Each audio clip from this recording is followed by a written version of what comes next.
একটা কথা ভাইয়া মনে রাখবা, ভালো একটা রেজাল্ট করার জন্য না খুব বেশি পরিশ্রম করার দরকার হয় না, সময় মতো পরিশ্রম করতে হয়।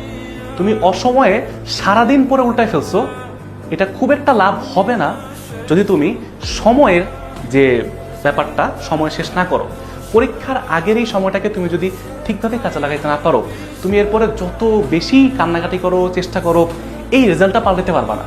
তুমি হয়তো পরবর্তীতে অন্য একটা জায়গায় ভালো করতে পারবা, বাট এইটার আফসোসটা তোমার সবসময় থেকে যাবে।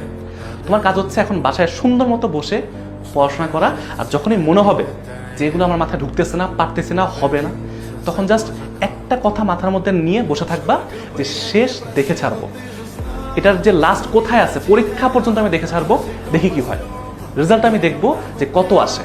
বাট তার আগ পর্যন্ত তোমার যুদ্ধ চলবে, তুমি পড়তে থাকবা, পড়তে থাকবা, পড়তে থাকবা। কারণ পড়াশোনা করলে ভাইয়া তোমার এখন কাজে লাগুক না লাগুক, তোমার পরবর্তী সময় তোমার কাজে লাগবে। অ্যাটলিস্ট তোমার যে দায়িত্ব তুমি সেটা পালন করতেছো, এখন সেটা তোমাকে কোন জায়গায় নিয়ে যাবে এটা আল্লাহ ভালো জানে, বা আমাদের উপরওয়ালাই ভালো জানে যারা তোমার অন্য ধর্মের আছো।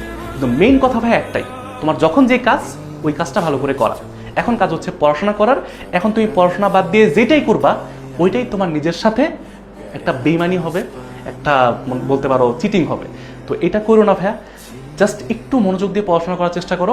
অনেক কঠিন লাগতে পারে, ধৈর্য না কুলাইতে পারে, হয়তো অনেকের অভ্যাসও নাই টেবিলে বসে থাকার, পড়াশোনা করার, কিন্তু শেষ সময় একটা চেষ্টা দিয়ে দেখো, একটা ট্রাই মেরে দেখো কি হয়।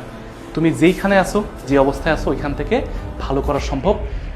হয়তো এখন ইনস্ট্যান্টলি ভালো হবে না, বা নাও হইতে পারে।